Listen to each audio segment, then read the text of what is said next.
atau kultum menjelang berbuka puasa, di mana kita masih membahas rukun iman, yang mana saat ini kita akan memasuki rukun iman yang ke-6.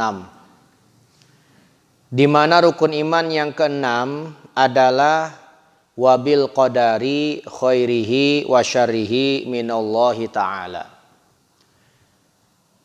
Jadi iman kepada qadar, kepastian Allah, ketetapan Allah, yang baik, yang buruk, itu semua minallahi ta'ala, dari Allah ta'ala.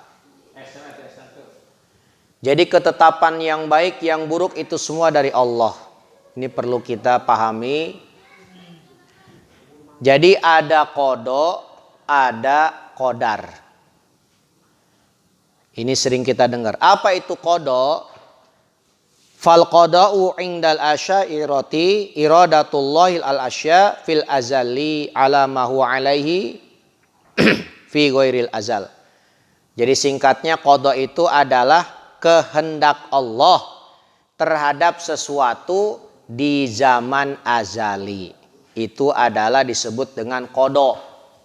Kehendak Allah terhadap suatu perkara pada zaman azali. Apa zaman azali? Zaman di mana hanya ada Allah. Zaman dulu azali.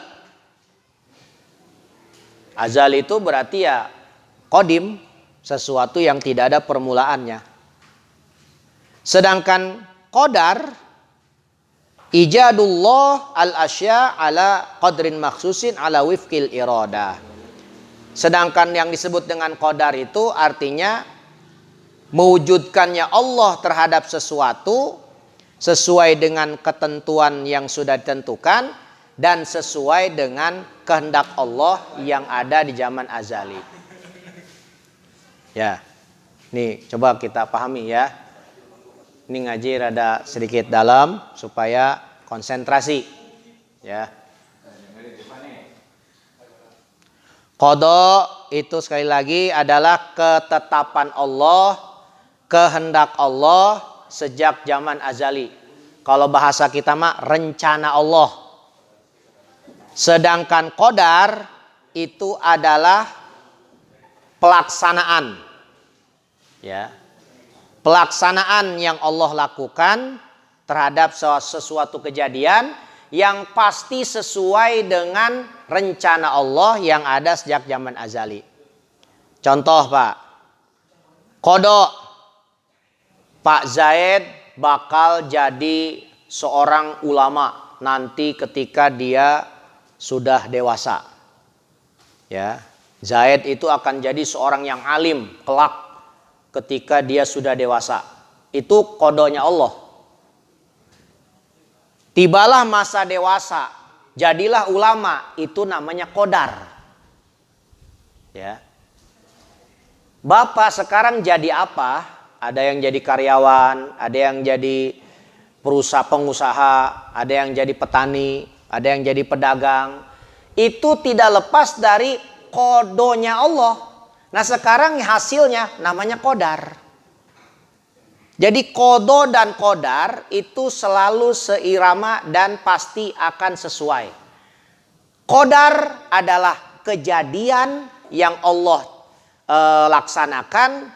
Allah lah yang menjadikannya, Allah lah yang menakdirkannya, dan pasti sesuai dengan qada, sesuatu yang sudah Allah tetapkan sejak zaman azali. Makanya kapan kita meninggal itu sudah ada di kodoknya. Kapan kodarnya? Ya nanti pas jadwalnya sudah Allah tentukan. Pak Zaid meninggal pada usia 60 tahun. Usia dia sekarang misalkan baru 40 tahun. Berarti gak mungkin dia meninggal Pak. Gak mungkin dia meninggal. Sebab di kodoknya, di ketetapan Allah, rencana Allah, dan rencana Allah pasti terjadi. Allah sudah merencanakan meninggalnya Zaid pada usia 60 tahun. pasti nanti kodarnya, kejadiannya, prakteknya, meninggalnya pasti pada umur 60 tahun. Bahkan yang sekarang siapa aja yang kena corona, itu sudah ada kodo dan kodarnya. Di zaman kodo, berapa orang yang kena corona di Indonesia? Di zaman kodo nih. Di kodonya Allah sudah ada. Di daftar kodonya Allah sudah ada. Siapa saja yang kena corona, itu sudah ada pada kodonya Allah. Nah sekarang, masuklah kita di zaman adanya wabah corona. Ya, ini pasti nggak akan keluar dari kodonya Allah.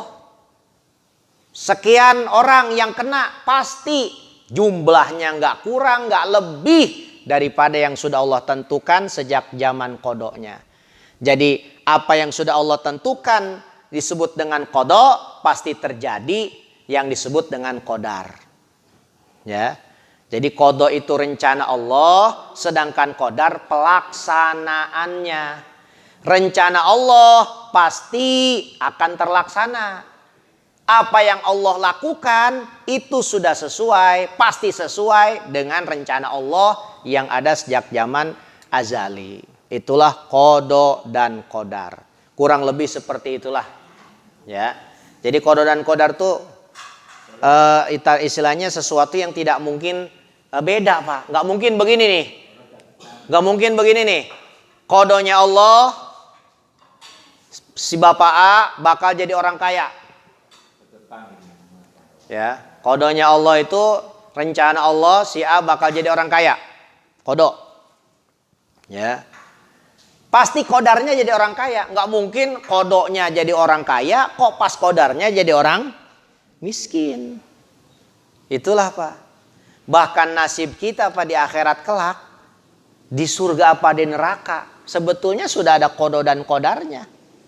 Makanya dalam Sahih Bukhari dari Sayyidina Ali bin Abi Thalib, Nabi kita Muhammad SAW mengatakan, "Ma min nafsin manfusatin", tidaklah satu makhluk yang bernyawa illa waqad katawallahu makanaha, kecuali telah Allah tetapkan tempatnya di mana, minal jannati awin nari, di surga atau di neraka. Jadi setiap orang sudah Allah tentukan, si A ahli neraka, si B ahli surga, si A ahli neraka, si B ahli surga. Sudah Allah tentukan sejak zaman azali. Sudah Pak. Illa waqad kutibat saqiyatun aw sa'idah.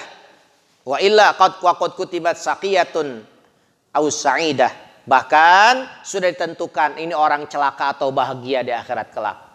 Masya Allah. Akhirnya ketika Nabi ngomong begitu Pak, faqala rajulun, berkatalah seorang sahabat, seorang laki-laki, ya Rasulullah, afala namkusu ala kitabina wa nad'ul amal?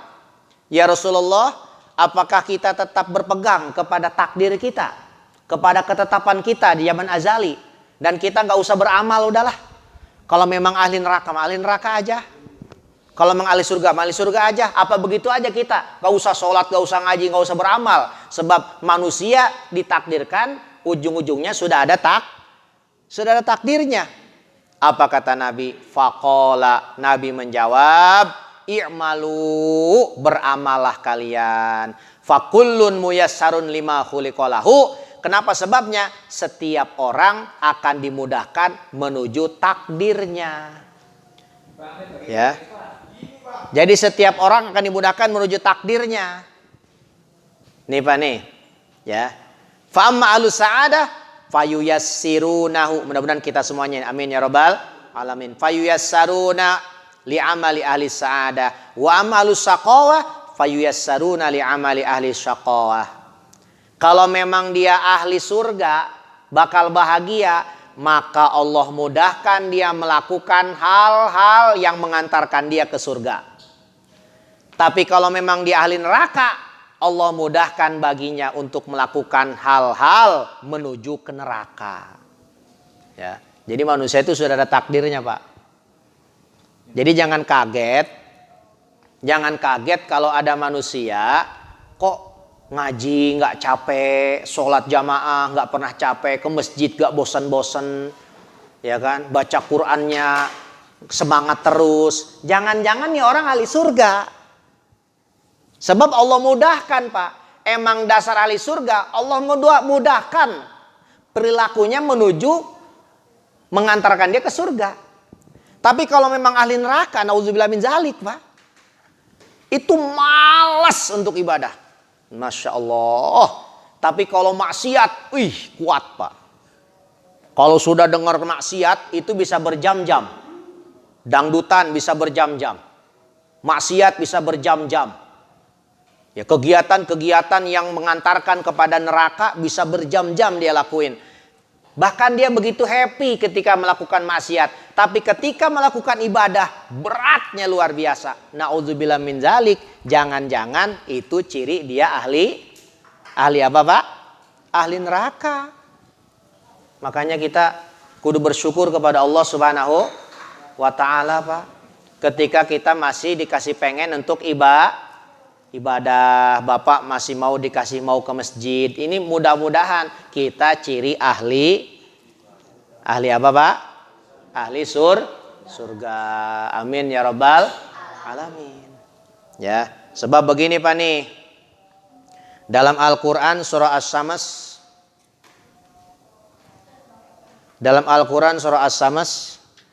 ayat 7 sampai dengan 10, ya.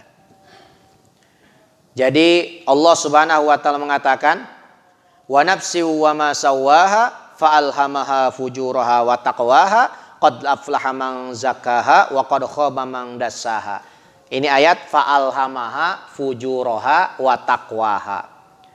Allah memberikan ilham, memberikan jalan kepada nafsu kita, kepada jiwa kita menuju ke arah maksiat dan juga menuju ke arah takwa.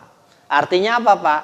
Setiap manusia punya potensi untuk maksiat dan punya potensi untuk ibadah. Allah kasih ilham, Allah kasih jalan. Mau maksiat, Allah kasih jalan. Mau ibadah, Allah kasih jalan. Ya, itulah, Pak, makanya penting kita doa. Apa doanya yang diajarkan oleh Nabi? Ya muqallibal qulub, tsabbit qalbi ala dinik. Ini doa Nabi, Pak nih. Ya muqallibal qulub, tsabbit qalbi ala dinik. Ini Nabi doa kalau doa itu, Pak. Ya muqallibal qulub, tsabbit qalbi ala dinik. Ya Allah yang membulak-balikan hati, tetapkan hatiku dalam agamamu, yaitu agama Islam.